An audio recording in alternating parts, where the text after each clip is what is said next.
Hello listeners, I'm Sam with Below the Radar, a knowledge democracy podcast. Below the Radar is recorded on the territories of the Musqueam, Squamish and Tsleil-Waututh peoples.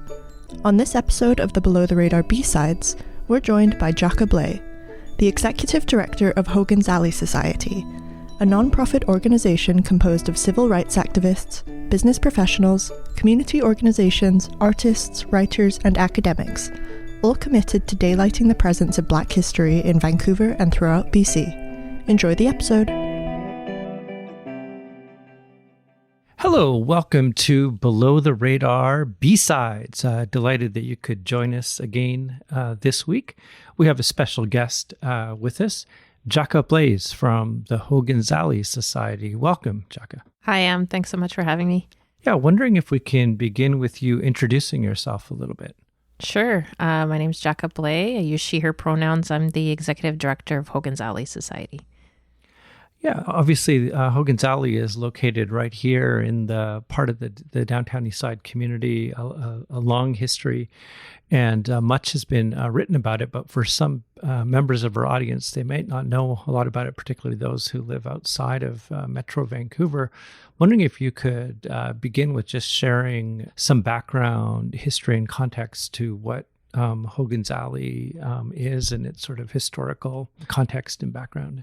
Yeah, so I think just first off, the fact that so many people aren't aware of Hogan's Alley is part of what we're trying to remedy and fight against, and is a result of the erasure of the historic Black community that was in Vancouver that happened. So the area referred to as Hogan's Alley is in the Strathcona neighborhood, and it's where Vancouver's first Black community formed, with community members starting to arrive in the late 1800s, early 1900s, and settling in the area due to its availability of affordable housing, the area being kind of a landing place for many newcomers in the area. And it was quite a multicultural neighborhood with different waves of newcomers coming.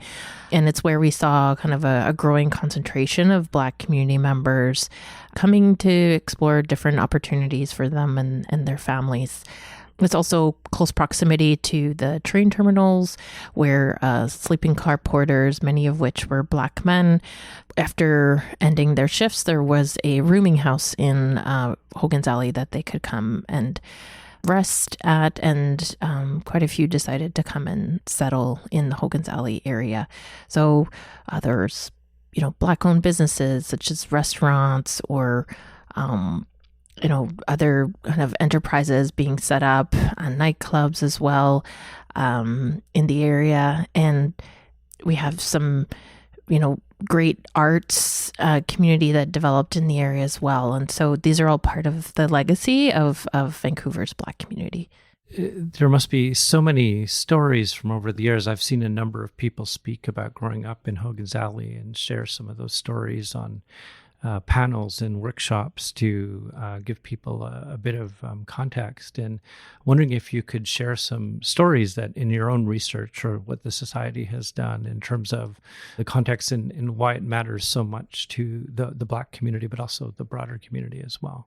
Yeah, so, there's different key figures in the area that played a role of building community, whether it was through the arts, through Eleanor Collins, who was an artist, a performer in the area, or, there's always the connection to the Hendricks family that people talk about quite a bit, with Nora Hendricks, which is Jimi Hendrix' grandmother, and her family coming in the early 1900s and living in different parts of Vancouver, but being, for a long portion of their time here in East Vancouver and in the area around Hogan's Alley. And Nora Hendricks actually played a leading role in helping to establish the first Black church in Vancouver, which was located in the area known as Hogan's Alley.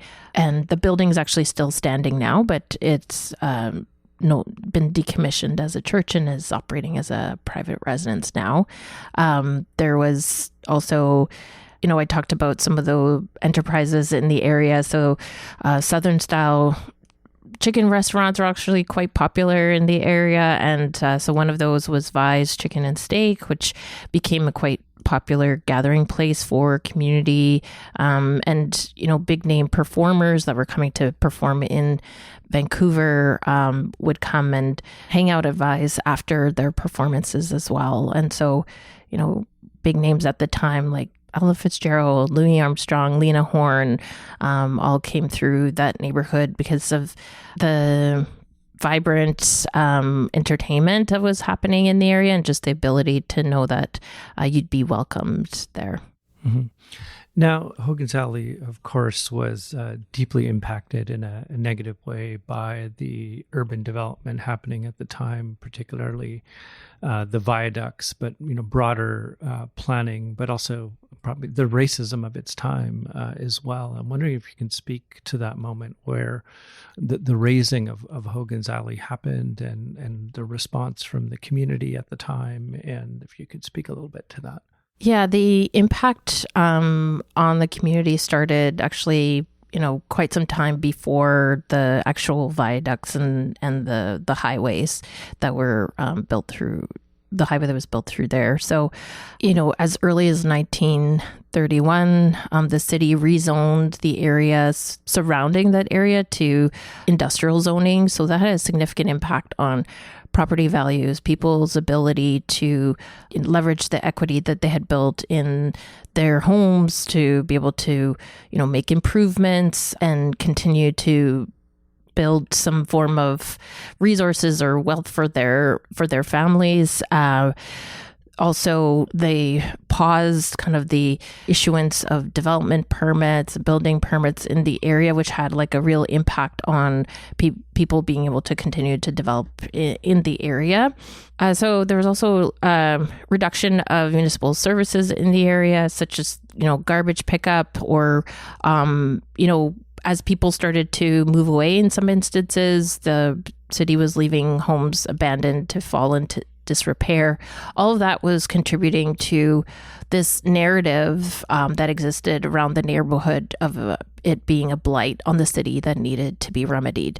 And so when the city commissioned a transportation study in 1967, the research, they had done previous assessment and identified the Strathcona area as in the highest need of redevelopment. And that gave justification then for their transportation plan to build a highway that would be cutting through the area and also would have a significant impact on Chinatown itself.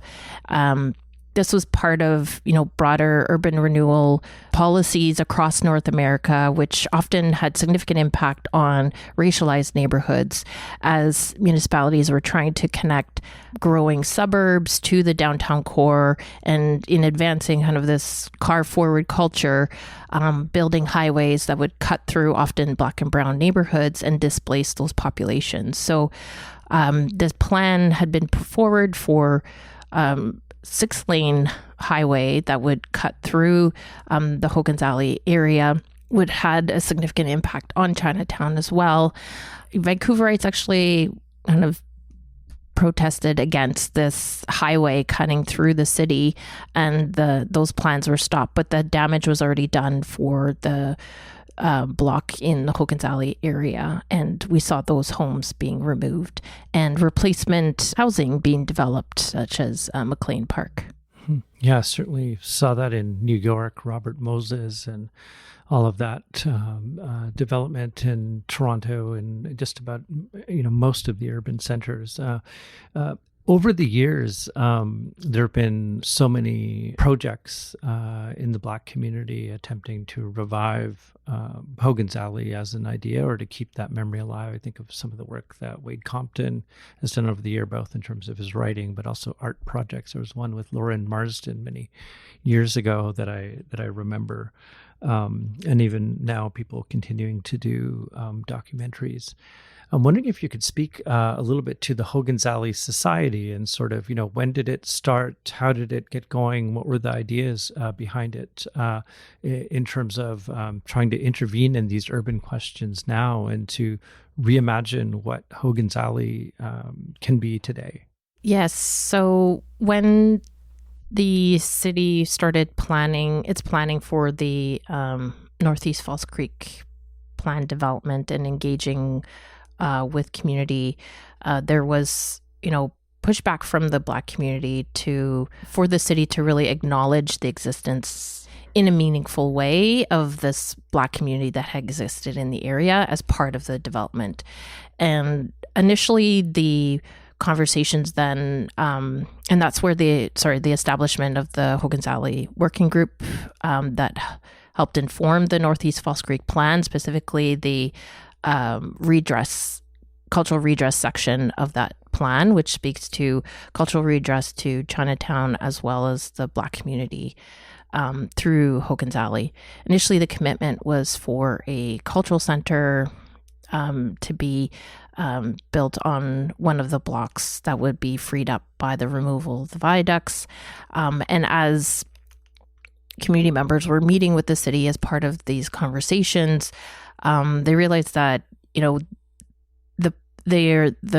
the potential plans from the city for the rest of the block, like they were going to be selling off to developers. And so the idea of having kind of $1 million condos around this cultural center, how feasible it would be for Black community members to actually go and engage in that space in a way that they would feel welcome, when often, there's experiences of not feeling welcome in other public spaces.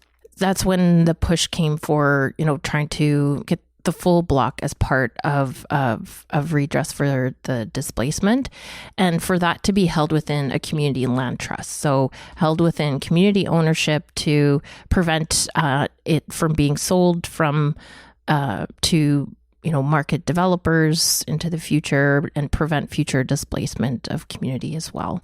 So Hogan's Alley Society was established to continue negotiations with the city, building on the work of previous organizations and grassroots efforts, such as the Hogan's Alley Memorial Project that Wade Compton led, and the land trust efforts that were led by Antonia Ogundele, and kind of bringing those two together to move forward with the Hogan's Alley Society and negotiate with the city. And in 2022, after several years, at least 4 years of negotiations led by our volunteer board of directors, we were able to announce that we'd signed a memorandum of understanding with the city of Vancouver to enter into a long-term lease for the East Block that'll be freed up when they remove the viaducts and develop that block. So the development would deliver a cultural center, significant amount of social housing, space for small businesses, and childcare and other amenities for community.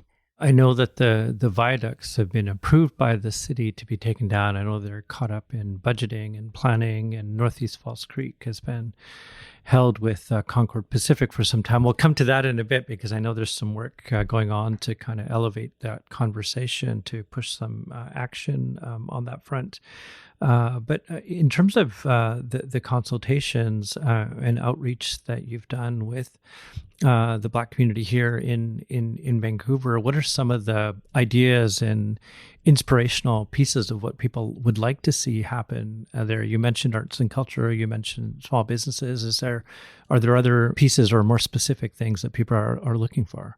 Yeah, I mean, a key thing that keeps coming up over and over is just space for people to deliver like the amazing programming that they are delivering. Like right now, it's such a struggle for the organizations to access space on a regular basis in a way that is affordable, and where their community members feel welcome to participate, but also space for small businesses, entrepreneurs, the idea of having flexible live-work kind of accommodations? Was there, space for like something connected to food and restaurants, especially going back to the history of the businesses that were in the area that continues to be a key part of culture and how people want to come together.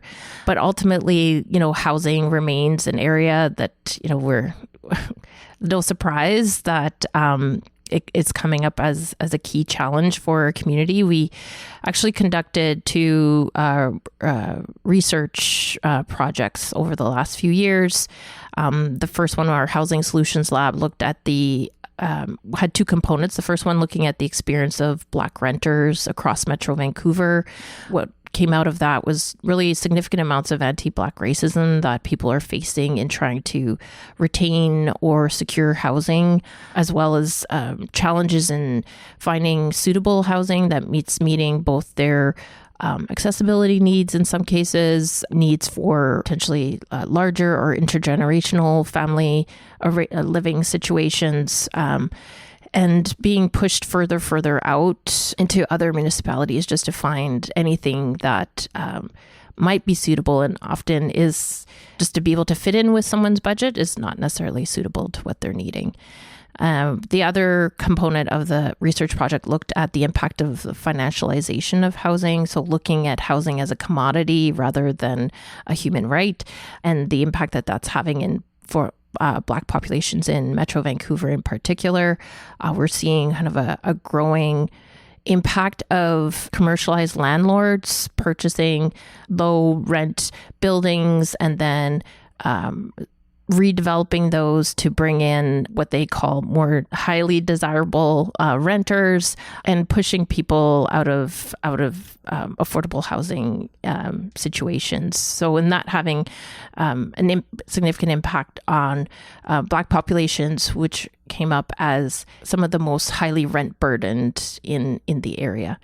And then our third research looked at the housing needs and demands for Black population in Metro Vancouver, identifying some of the parts of our community, such as youth and seniors, as being among the most in core housing need, and needing targeted approaches to support them. Yeah, when I hear the work that you're all doing at Hogan's Alley Society, I just think it's so inspirational. There's like nothing controversial about it. And at the same time, you're dealing with urban structures and cities and their processes, big developers who have other agendas. And so I'm wondering if you can speak a little bit to that entanglement as a community organization, as you're intersecting with these bodies. Where are the barriers of imagination that you run into in these kind of broken structures that we live in? Because it seems to me that, pretty much everyone in Metro Vancouver would want this to happen and to succeed, and we would want to go there and be and see what the community can present in its various ways. And just adding to, if this was Chinatown or Punjabi Town or whatever, there's the communities have had this local, in any big North American cities, but US and Canada, has a neighborhood such as the one that you're all envisioning. But wondering if you could speak to kind of where did the resistances come up with a project like this? Yeah, I think there's a few things, but one that comes up often is just this sheer pushback around the numbers. Do you have the numbers in terms of population size to justify this type of investment, this type of targeted approach? And this came up in particular, for example, when our society was working with the city and BC Housing around Nor Hendricks Place, and in pushing for that housing, which is supportive housing, to actually be targeting Black community members. And the pushback came from government that, well, we just don't have the numbers to justify targeting that community in particular. So that's when our society pushed for actually having a race-based question on the point-in-time homeless count. And so the last 2 point-in-time homeless counts have had that question in there, and showed a that Black population was overrepresented in the homeless population in Metro Vancouver. So just the need for more disaggregated race-based data to inform policy decisions and programming decisions is key. Then there's also this idea of from a scarcity mindset where we end up being pitted against other communities, right? From government in particular, to say, as opposed to us being able to work together, ultimately to address the impact that colonialism and systemic racism have had on our various communities. We're pitted against each other to compete for a scarcity of resources. And that has a significant impact on a community that has been historically underinvested in, that is working to build up structures, community bonds, community connections, to political capital, to be able to advance work to meet the needs of our community. And having to be put into competition against other communities as opposed to working together is really not going to help us advance. Ultimately, what we're trying to do at Hogan's Alley is recreate a hub for the Black community so that people have a place that they're drawn to, that they can see, like, they can build connections, that they can feel that sense of belonging. They can find the products, the foods, the sights, the smells, the sounds that may be familiar to them, and connect with and see representations from across the African diaspora and all its beautiful diversity. But through that connection and convening and centralized hub, you're building that momentum for people to support each other and feel less isolated in their experiences. Djaka, I'm wondering if you could speak a little bit to how you arrived into the work. What's your own story? What gets you up in the morning in doing this work? What did you used to do before you came to work at Hogan's Alley Society? Yeah, my background actually is in grant making and philanthropy. I worked for most of my career in federal government and then moved to philanthropy, but always was involved in organizing with the Black community, often either volunteering or off the side of my desk through my work.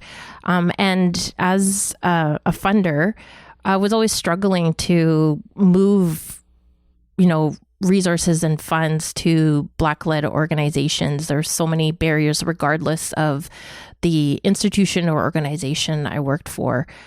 So in 2020, I joined a small group of individuals from across Canada, and we worked to establish the Foundation for Black Communities, which is the first philanthropic foundation focused on Black communities in Canada.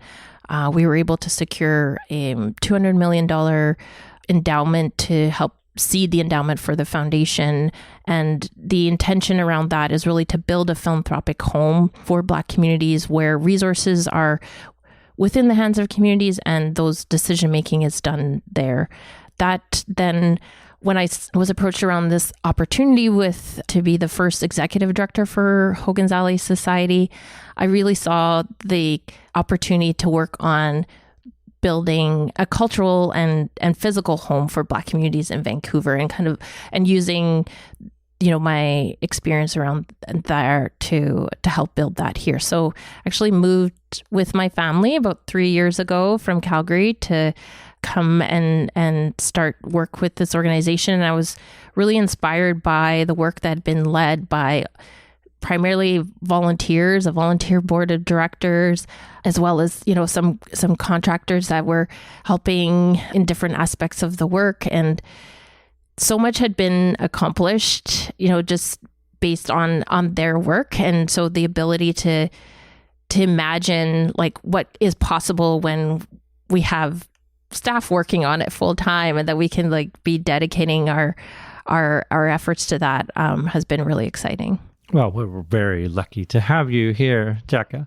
I'm wondering if you could, I know that in the next couple of months, there's some programming plan to elevate this discussion on Northeast False Creek, which has been in this gridlock between the city of Vancouver and Concord Pacific. But I'm wondering, by the time this episode comes out, that may or may not have already happened. But if you could just speak to, the kinds of conversations that you and others are trying to elevate to help speed up the process. So this conversation around Hogan's Alley, but the broader bringing down the viaducts and all those pieces move forward in the discussion.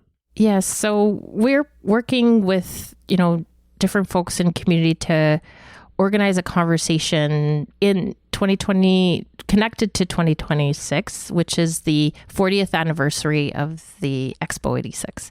And that is when the initial transfer of the lands and the commitment to remove the viaducts happened. And at the time, the commitment was that the viaducts would be removed 20 years later.